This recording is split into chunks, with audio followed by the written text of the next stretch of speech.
This is 1680 The Crow, and you're listening to our feature presentation.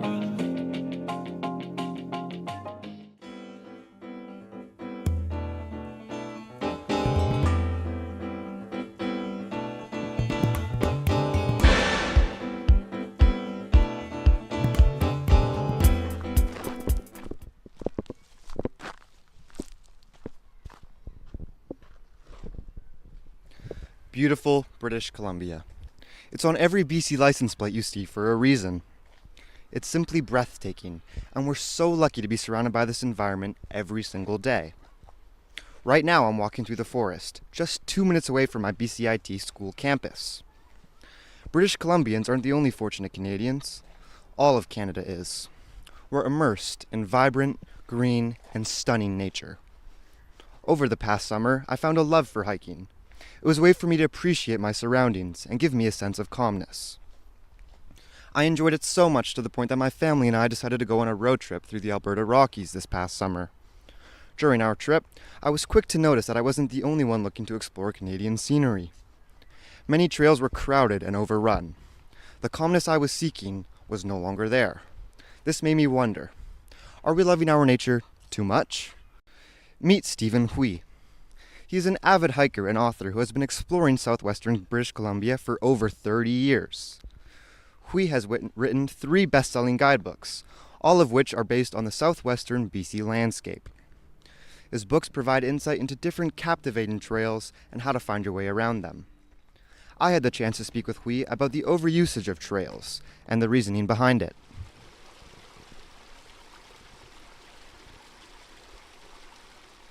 Well, it's definitely hiking's gotten more popular, and so trail traffic has gotten more busy. It's there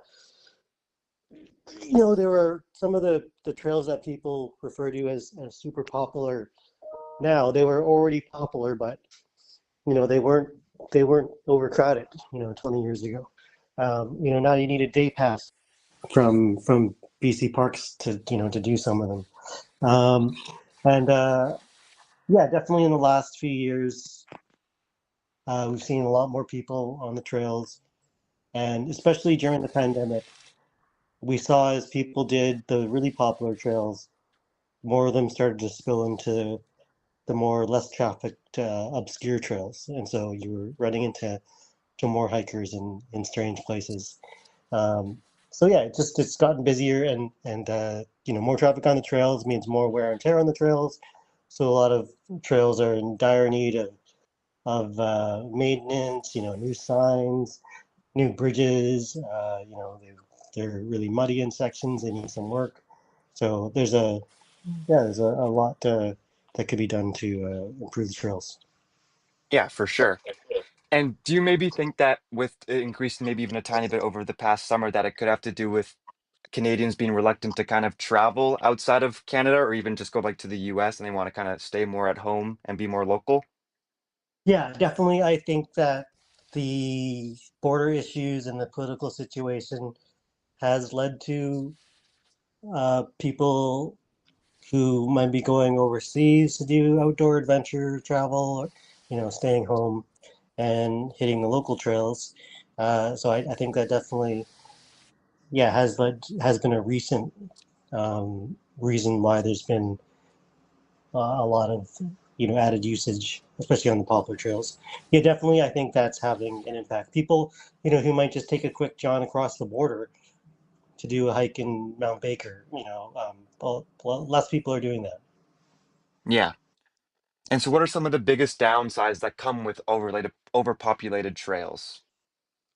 I think it's that there's a few things. I mean, the parking lots are getting filled up. You can't find a parking space sometimes. You also got these parking day passes at certain busy places with BC Parks. You've got, with Metro Vancouver Regional Parks, you've got some more pay parking happening. You've got, BC Hydro has a parking reservation system for Bunsen Lake. So like parking is becoming a greater issue. Also just on the trails, I mean, you're trying to get out there in nature. It's a lot harder to find that solitude, and get out of range of of hearing other people and their music and whatever. And so yeah, it's having an effect on the experience. I think also I'm certain there's an effect on wildlife as well. I mean, when you have more people, wildlife stays farther away, and you're less likely to see as much wildlife. So yeah, there's a lot of impacts on of more traffic. Yeah, so I guess I'm kind of hearing that it's not only just affecting the environment around it, but it's noise as well. That's also causing a lot of animals to be more wary, I guess, and not want to be too close to the trails themselves. Yeah, and when you have more people too, they tend to make the trails a little wider. They erode trails because they're walking side by side in large groups and whatnot, and there's more garbage, there's more noise, there's a yeah, and there's a need for a whole bunch of more kind of outdoor trail education as well when you have more people um, out in the woods. So yeah. Yeah. So I guess it's not necessarily the fact that it's just being overpopulated, but it's the fact that some of the people that are coming in because of the new wave of, I guess, hikers, they don't really necessarily know the proper hiker etiquette that someone who's been doing it for a longer period of time would know. Yeah, and not that everyone who's doing a long period of time is perfect either, but yeah, I mean it's definitely it seems like there's a constant need for sort of education on trail conservation, ethics, and etiquette. Um, in the past, you often would learn that from reading guidebooks, or you learn it from being in an outdoor club. And these days, people are getting most of their info from social media and apps, and not necessarily being immersed in it the same way.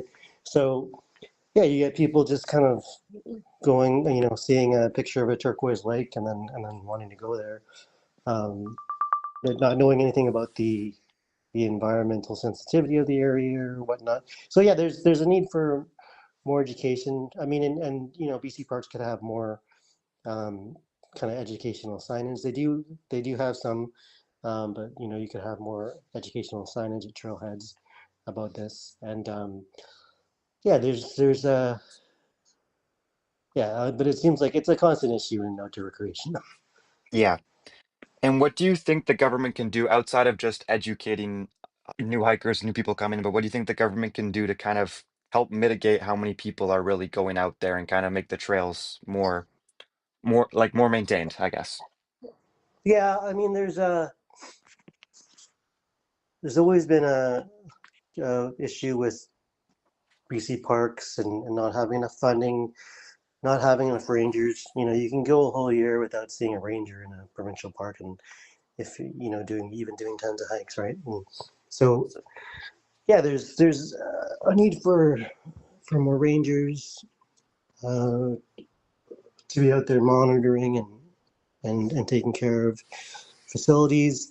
There's a need for more support for trail maintenance. I mean, a lot. It's basically largely the purview of volunteers in a lot of the provincial parks. A lot of volunteers are doing this, most of the work, um, and so yeah, a lot of trails take a long time to get repaired and maintained. The other thing is that we need more trails. I mean, if there's more people, we need to spread out these people and create some new trails that are well built and can handle traffic and yeah, get people out onto into different areas so we're not all concentrated on the same few trails.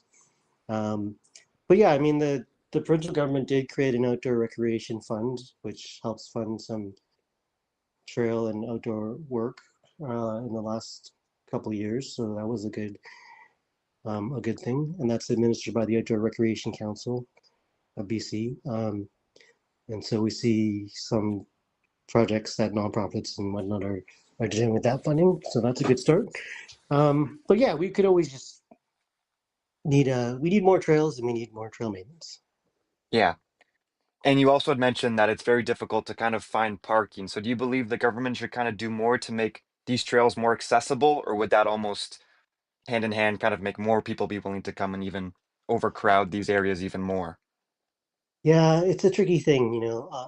The parking passes are really unpopular with people, but they are kind of needed in certain areas. I think, I mean, there are some parks that also like they could use a parking area. Like Pinecone Burke Provincial Park doesn't have a proper parking lot, you know, and that could handle some traffic if you had, you know, some actual facilities over there.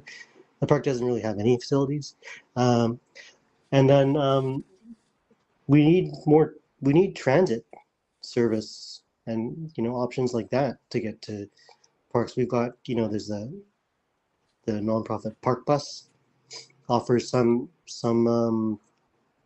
service on select weekends to just a few provincial parks.